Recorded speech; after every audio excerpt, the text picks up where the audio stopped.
Bonjour à tous.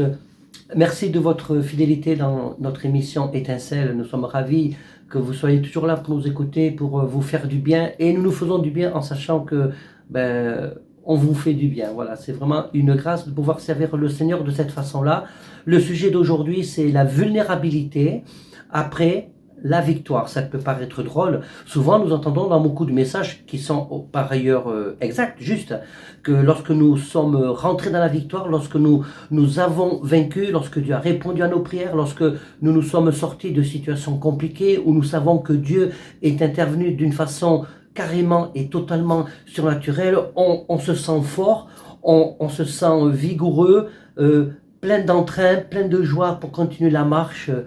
Et pourtant, il y a une autre réalité auquel parfois peut-être on ne prend pas en compte ou on oublie, ou ce qui nous amène à nous poser des questions, c'est pourquoi, eh bien, après avoir vécu de grandes choses avec Dieu, je me retrouve tout d'un coup peut-être découragé, je me sens faible, je ne comprends pas. Il y a cette subtilité, d'où le titre, la vulnérabilité après la victoire. Il y a cette subtilité qui peut parfois poser des questions. Eh bien, nous avons plusieurs exemples dans la parole de Dieu.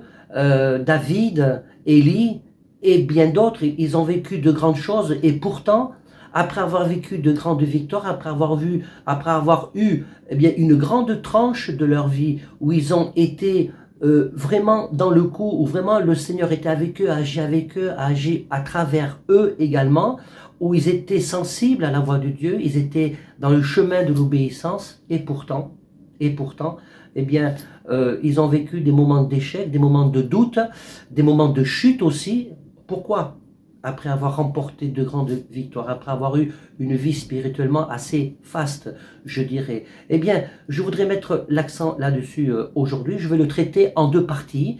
D'abord, vous parler des causes et du pourquoi et du comment, et ensuite vous donner les exemples mercredi prochain sur la situation de David et la situation d'Élie, le grand prophète Élie. Il y a aussi Samuel d'une certaine façon.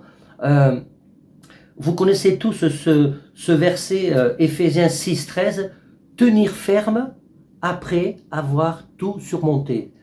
J'attire votre attention sur cette phrase, tenir ferme après avoir tout surmonté. Alors, je ne vais pas juste vous parler sur ce bout de phrase, parce que c'est important de lire le contexte, parce que ça met en évidence notre faiblesse humaine et notre capacité, quoi que l'on pense, qui que nous soyons, à un moment donné, à toujours regarder à nous.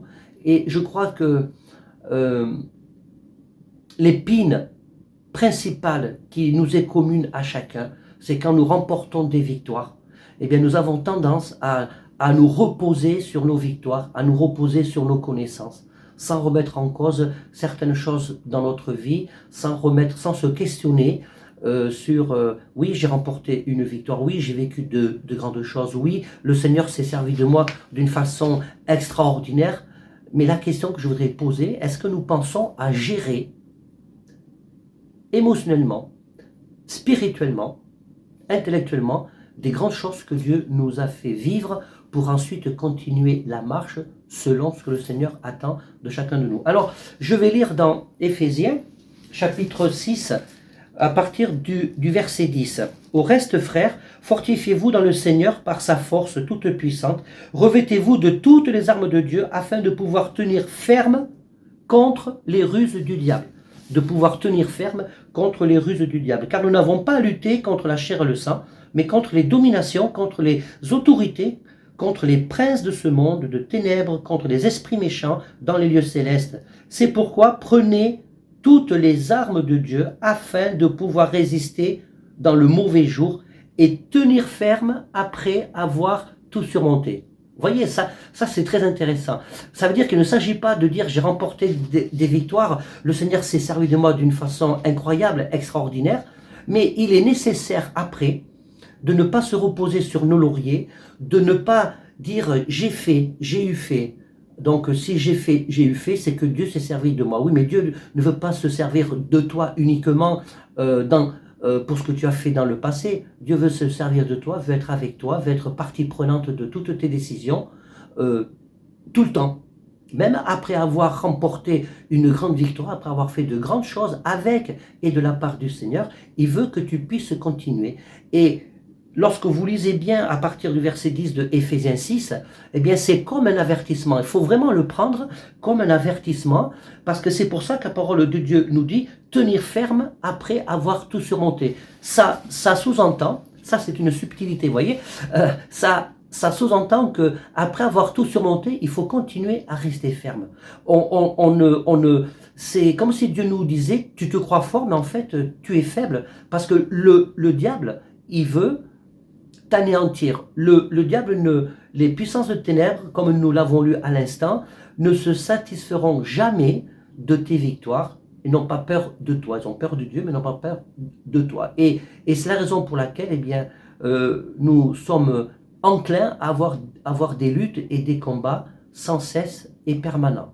Et c'est à ce moment-là, c'est dans ce contexte-là que la Bible nous parle de toutes les armes spirituelles. Vous voyez, quand nous lisons quand nous prenons juste le passage des armes spirituelles, on se dit, bon ben, j'ai besoin d'avoir toutes ces armes spirituelles pour aller au combat, oui, mais j'ai besoin aussi de les reprendre après le combat, parce qu'en fait, si je pense que j'ai terminé le combat, eh bien le diable, lui, de son côté, c'est jamais terminé. Il cherchera toujours une faille pour nous voler, pour nous voler toute cette pêche, toute cette satisfaction intérieure parce qu'on peut dire ça, c'est pas interdit, c'est pas de l'orgueil de dire j'ai éprouvé une satisfaction, une joie immense, une grande satisfaction parce que j'ai pris conscience, parce que je savais que Dieu agit avec moi, au travers de moi, parce que j'étais un sujet de bénédiction, et bien pour les autres. Et je voudrais juste, lorsque la Bible dit c'est pourquoi prenez toutes les armes de Dieu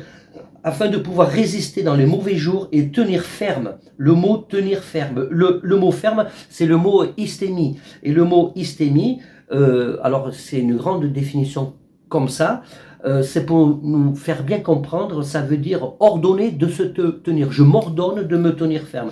C'est rendre ferme pour fixer des règles. Et rendre ferme pour fixer des règles, eh bien, ça ramène à ce verset, donc retenez bien ça, prendre toutes les armes spirituelles pour tenir ferme après avoir tout surmonté.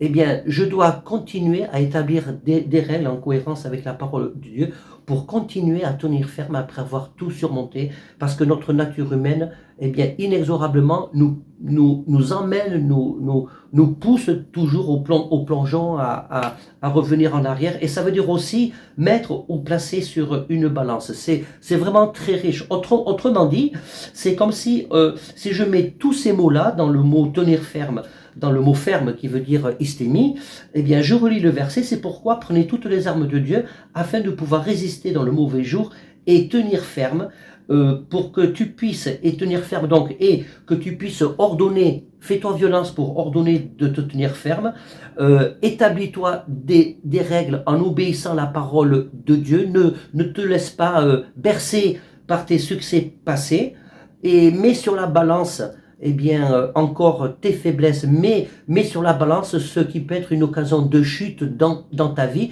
pour justement, comme le dit la parole de Dieu, parce que c'est le contexte, pour justement prendre toutes les armes de Dieu, de façon que tes victoires passées, eh bien, ne puissent pas être phagotisées par tes faiblesses du moment. Et c'est justement quand on remporte une victoire qu'il faut se dire, il faut que je m'approche encore plus de Dieu, parce que d'autres combats se présenteront à nous, à moi, demain, et j'ai besoin de la parole de Dieu pour tenir ferme. Vous voyez, c'est se fixer des règles. Et quand la Bible dit, après avoir tout surmonté, le mot tout surmonté, c'est le mot apas. Apas, et ce qui veut dire tout à fait, tout entier, tous ensemble, vous voyez.